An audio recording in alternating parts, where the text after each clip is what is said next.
Welcome to a show where you will hear about how our liberty is being eroded by the very people that swear an oath to protect it. Today, the president signed a big new anti-terrorism bill that would expand the government's ability to track down terrorists, but at some cost.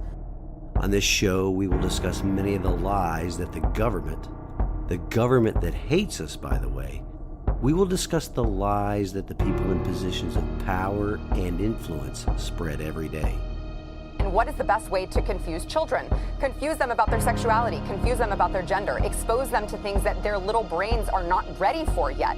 That is how they are confusing children. It is leading to chaos, and Big Daddy government, of course, can be there to pick us all up and take care of us at the end of it. We will also talk about how current elected leadership at all levels of government has been corrupted by power and control, as well as discuss the types of leadership needed to correct our republic's course. We the people. It was time to remember that we the people are the government. Providing assistance for the Ukrainians to defeat the Russians, that's the number one priority for the United States right now. I am your host, Larry Linton, retired U.S. Navy Command Master Chief and prior Tennessee House of Representatives District 12 candidate, and welcome to the Liberty, Leadership, and Lies podcast. Welcome to this week's show, ladies and gentlemen. As you can probably tell, I've returned home and I am recording in the Goat Locker studio this week.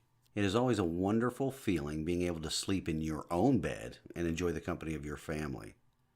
As usual, it has already been a busy time since my return home Monday afternoon. The first thing I had to do when I got home, besides hug and kiss my bride and get in some snuggles with Harlow, was I got to drive my new truck. Not a joyride or anything like that. The first time I got to drive my new truck was to bring it back to the dealership so I could get my spray and bed liner applied. No worries though, I did and will be getting plenty of time behind the wheel of the Blue Beast though. After all, I have to get familiar with driving a much bigger truck than I'm used to as well. Then there was another VA appointment. I can't miss those. They are hard to get with my work schedule the way it is. Plus, the doctor I had to see has a regular office at the Mountain Home VA in Johnson City, and she only comes to Sevierville periodically. The stars aligned for this appointment. Then there was the East Tennessee Freedom Fest later that Tuesday evening. Empowered Sevier and Empowered Jefferson put on a great event. The lineup of guest speakers was, of course, phenomenal. There was Gary Humble of Tennessee Stands, Heather Fair, the former Blount County GOP Women's President, Catherine Austin Fitz of the Solari Report. Let me tell you, there's a lot of information out there about central digital bank currencies that she is an expert on, and everybody needs to learn from her what this will do. And then, of course, there was the man that has rebirthed conservative news here in the volunteer state, Brandon Lewis, the founder and editor of Tennessee Conservative News. If I have enough time, I will fill you in on some of the information I learned at the Freedom Fest a bit later in the show. But as I said earlier, it was a great event hosted by two incredible grassroots conservative organizations, Empowered Sevier and Empowered Jefferson. Empowered Jefferson made some more news last week that ties into this week's episode a little bit. I'll be saving that bit for later as well. On Wednesday, Denise wanted to visit the new Buc-ee's at Exit 407. She has never been to a Buc-ee's, and we decided to go as soon as we woke up that morning to beat the inevitable traffic. We even brought along our daughter and son-in-law, which is almost a miracle getting our daughter up that early. I've heard Buc-ee's described like this before. It's like Walmart and Cracker Barrel had a baby, a ginormous baby. Because, ladies and gentlemen, this place is huge. Of course, the Buc-ee's here in Sevierville is billed as the largest gas station in the world. But that title will only be held for a little bit longer. The company is already building a larger one. In fact, I think it's nearly completed, somewhere in the company's home state of Texas. I have been to a couple of Buc-ee's in Texas during my travels. It's an amazing place with great barbecue brisket sandwiches. However, there is already horrible traffic on Winfield Dunn Parkway and Exit 407 that will make visiting this store a very rare occasion for Denise and I. Thursday? Well, yesterday was a relaxation day for me. I was in the Goat Locker studio gathering up some finishing notes for today's episode, because it rained all day long here. And it was really time to sit back and take a load off after 3 weeks in Ardmore, Oklahoma, where nearly every day the temperatures were in the heat index zone of greater than 100 degrees.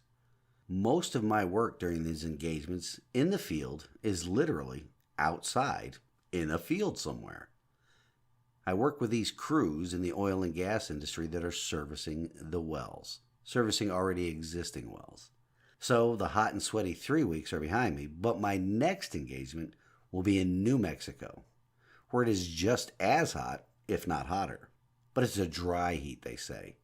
Yep, just like the kind of heat that is in your oven. But between hot and dry, as compared to hot and humid, I'll take hot and dry every time.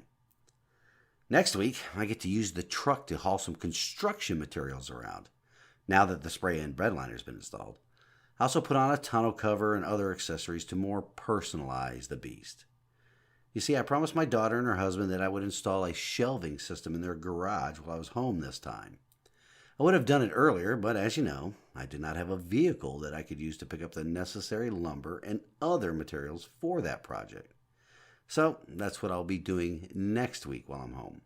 Oh, and I heard back from the Sevier County Republican Party, believe it or not. I asked them, beginning in April of this year, whether or not they plan to issue some sort of proclamation concerning Governor Lee's plan to introduce some sort of red flag law at the special session he called. I haven't received anything back from the county commissioners, though.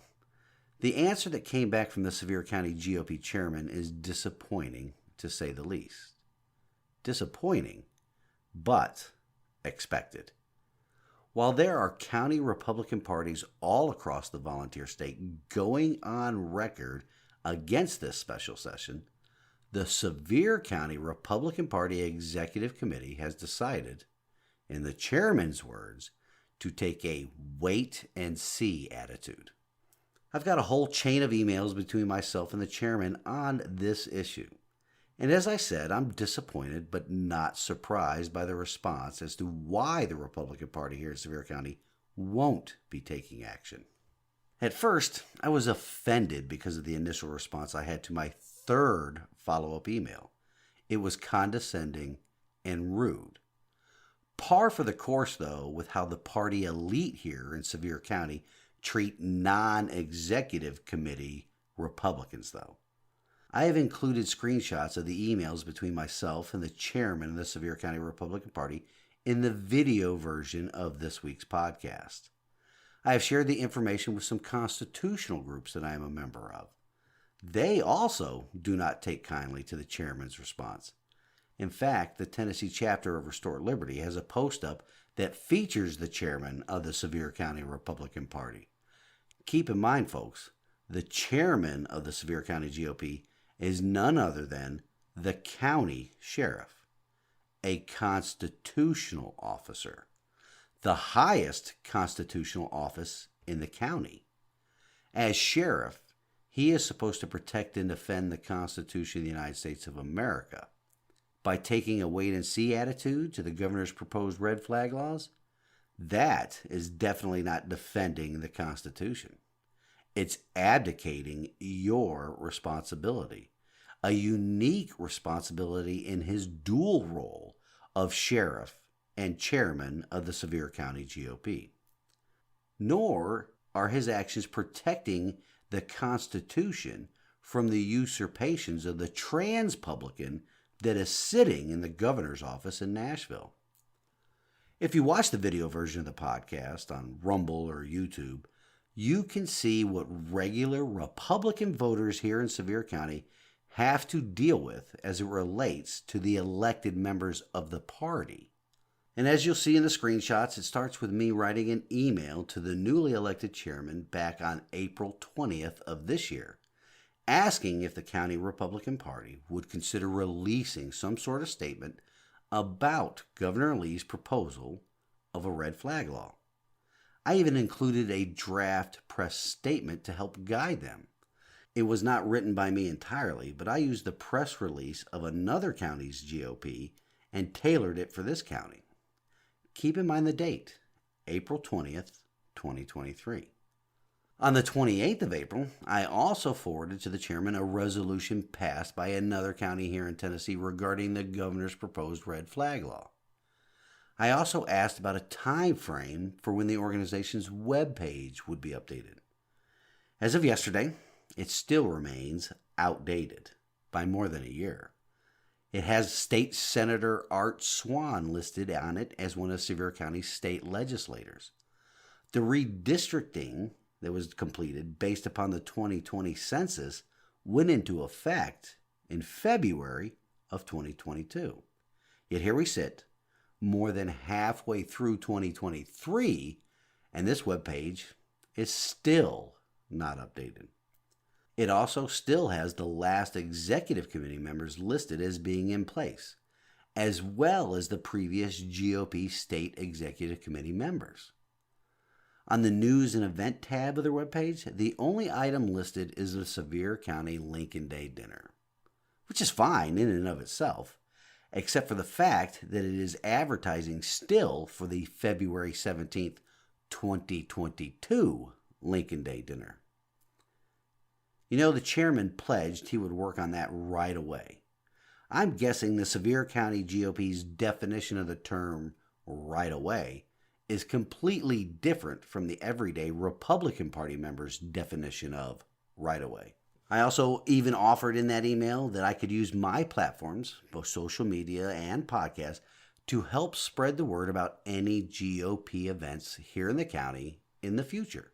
After all, the party's stated mission on its webpage is this, quote, "The objective of the Sevier County Republican Party is to elect Republicans to office while promoting the growth and acceptance of the Republican Party among all of the people of Sevier County," unquote.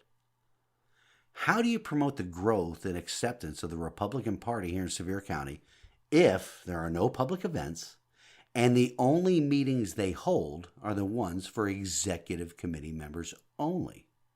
Well, you don't. That is on purpose, ladies and gentlemen. My next email to the chairman was on the 1st of May. In that email, I forwarded him a news article that reported at least 9 county GOP executive committees and county commissions had issued resolutions opposing the governor's plan for red flag laws. If you're keeping count, that is 3 emails so far on the topic of red flag laws. I was trying to be considerate of the chairman/sheriff's time, so my next email to him was on the 6th of May. And in that, I was asking him if there was another method of contacting the party itself without going through him, because it often took months, if ever, for somebody on the county executive committee to respond to an email sent to the one that often distributes information about county events. Gee, imagine that, right? If you are interested in sending the Sevier County Republican Party an email, hey, their email address is seviercountygop@gmail.com. But good luck getting a timely response to any email sent there. I sent an email to the new chairman and secretary on the 25th of May. I got a response to that on the 2nd of June, and also a response from the county GOP email address on the 3rd of June. So that was just a little bit more than a week. It was quite timely and surprising. Anyway, back to my request to the chairman of alternate, reliable, and timely methods of contacting the county GOP that was sent on the 6th of May. The chairman himself responded that same day. He informed me in that email that the executive committee would be addressing the red flag laws request at the next meeting. Keep that in mind. He responded to, hey, the executive committee would be addressing the red flag laws request at their next meeting. That's important. In fact, he used the words, quote, "I will provide a response as soon as the meeting is over," unquote. May 6th, 4th email discussing the topic of red flag laws. Now, I waited a month before following up to that reply. I believed, because how can anyone else outside of the executive committee know for sure, that they met once a month. I had only heard that from a member of the executive committee. So on the 6th of June, I sent the follow-up asking if the executive committee took any actions with regards to the governor's call for a special session to pass a red flag law. 5th email, same topic, no reply. Another month goes by, and I send another follow-up, this time on the 10th of July. I asked once again, quote, will the Sevier County GOP make an official statement concerning the governor's proposed red flag laws, unquote. 6th email, same topic, red flag laws. This time, though, I got a response. On the same day, the 10th of July. Shocking, I know. The chairman replies with this, quote, what red flag laws would you be referring to? Unquote. Now you get my gist here? Plenty of prior emails that talked about the red flag laws. He even said that he would address my concern about red flag laws with the executive committee, and he responds with that standalone sentence. Geez, is it all of a sudden that amnesia strikes him? Or has he not paid any attention to the news around the state?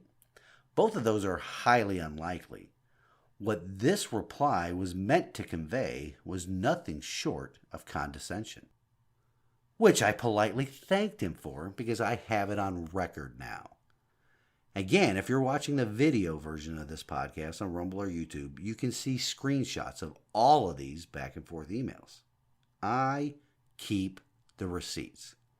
He replied to my response to his condescension the next day with his statement on the executive committee's position. That response acknowledged that he is actually aware of the governor's proposed red flag laws. He also spoke about empowering our legislators to do the right thing if the governor did propose something in the special session, meaning he is completely unaware of the state's constitution. The governor can only convene a special session for a specific purpose.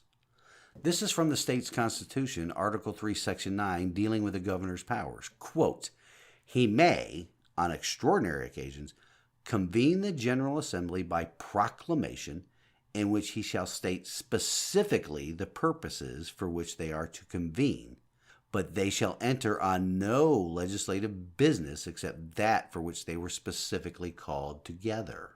Unquote. So, unless you have been living under a rock or are willfully blind, the actions of the governor on this matter are very much in the public record. There are other things to consider here as well.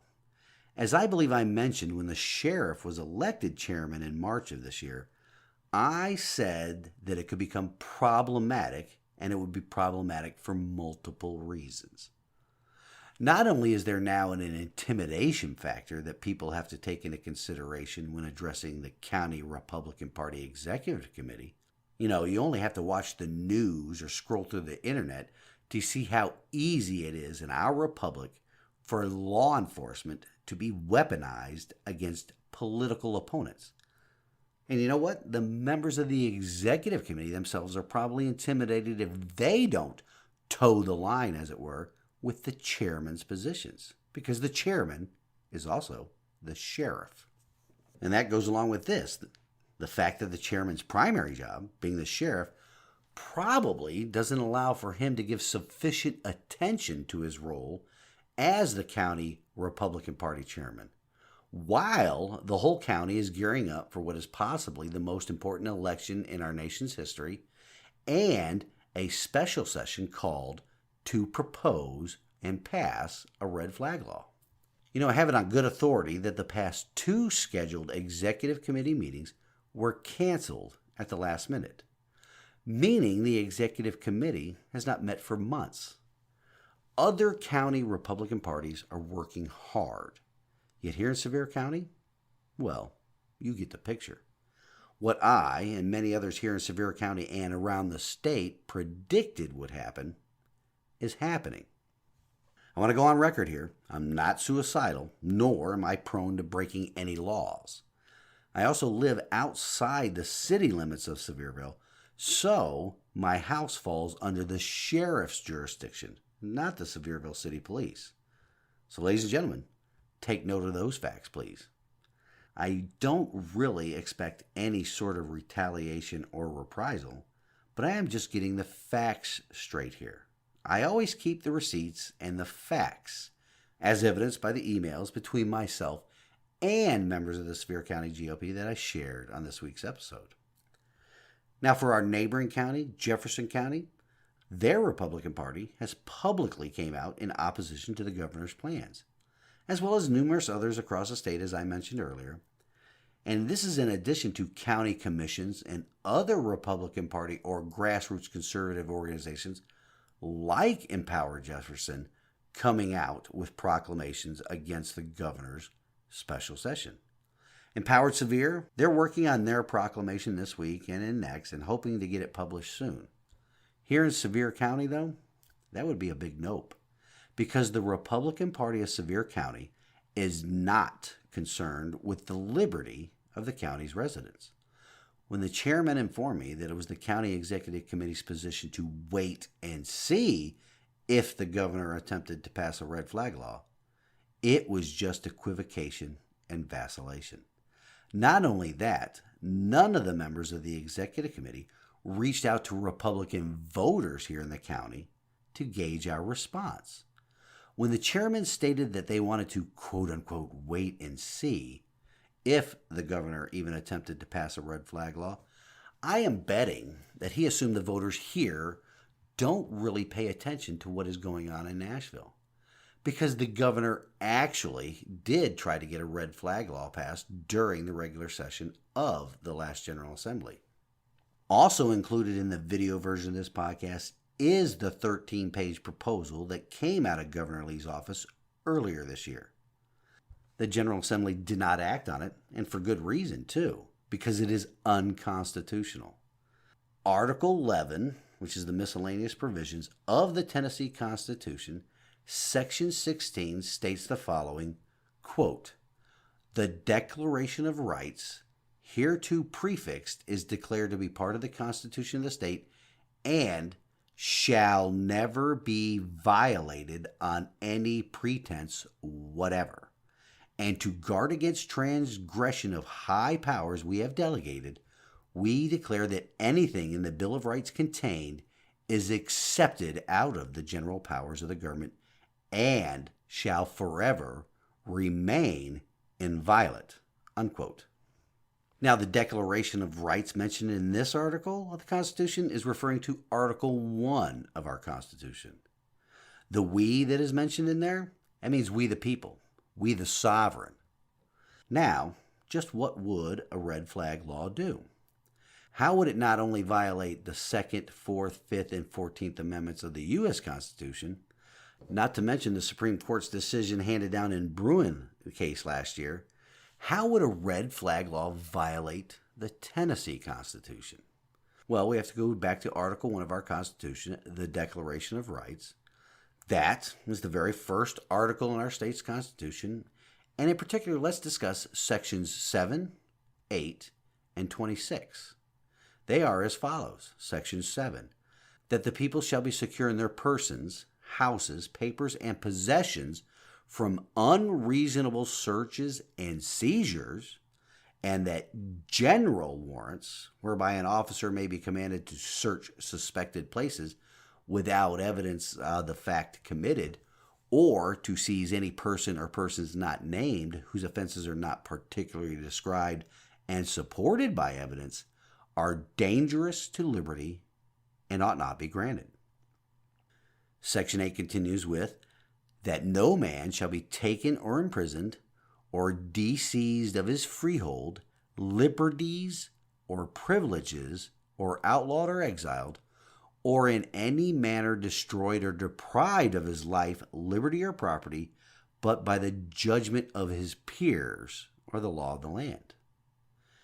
And then we go into Section 26, that the citizens of this state have a right to keep and bear arms for their common defense, but the legislature shall have power by law to regulate the wearing of arms with a view to prevent crime. Now, any quote-unquote red flag law violates all of that. and is exactly what Governor Lee proposed. I also provided the chairman with a copy of that proposal, which I am quite sure he was already aware of and possibly in possession of. The governor's proposal is the specific purpose that he has called for a special session under the authority granted him in Article 3, Section 9 of the Constitution. This special session is just around the corner, folks. It's next month. And these local officials will have to take a public stand on whatever comes out of it. Now, I do agree with the chairman/sheriff that our legislators should be empowered. And, as I informed the chairman, empowerment comes with guidelines or guardrails. In my experience, both as a command senior enlisted leader in the United States Navy, as well as in my current vocation as a leadership consultant and coach, when empowering people, those in leadership positions must place guardrails upon that empowerment. Left and right limits, so to speak, that will aid the empowerment in the direction leadership wants their people to operate. Our GOP legislators can and should be empowered to perform their duties in elected office, but they are empowered by the people who will elect them, as well as by the party that endorses them. The Republican Party platform provides significant details on those guardrails. All empowerment comes with guardrails. Always. Outside of the GOP's stated platform, guardrails come in the form of direction from the party or we the people that elected them. And if you do a bit of trend analysis on the actions of elected Republicans in the General Assembly, as well as the actions of officials in the state and county Republican Party, you know what their public stand will be once they assemble in Nashville for the special session. Yes, ladies and gentlemen, our liberties will once again be eroded. Contrary to very recent SCOTUS decisions, and here I will refer back to the episode last week where we discussed about if you live by the courts, you also have to die by the courts. But it also violates the liberties secured by the state and federal constitutions. Ladies and gentlemen, liberty is ours. It is granted to us by our Creator. It is not something that can be given or taken by governments or by documents. It is also not something that political parties can take away because they have sold their souls to muddied interests. For the residents of Sevier County, I gave you the email address. Demand your local Republican Party officials take a stand. And don't sit idly by if they don't take a stand either. Contact every Republican voter you know in this county and let them know about the shenanigans these executive committee members are engaged in. It is our liberty, and we demand they honor, respect, and work to ensure government secures it. Well, folks, that's it for this week. Sorry I didn't get into too much detail about the Freedom Fest. If you weren't there, you missed a great event. I highly encourage you to check out Tennessee Conservative News, the Solari Report, Empowered Sevier, Empowered Jefferson. Get involved. Take a stand in the arena. In closing, we have this week's wisdom from God's Word, and today it comes to us from Isaiah 10, 1 and 2. Woe to those who decree iniquitous decrees and the writers who keep writing oppression, to turn aside the needy from justice and to rob the poor of my people of their right, that widows may be their spoil and that they may make the fatherless their prey.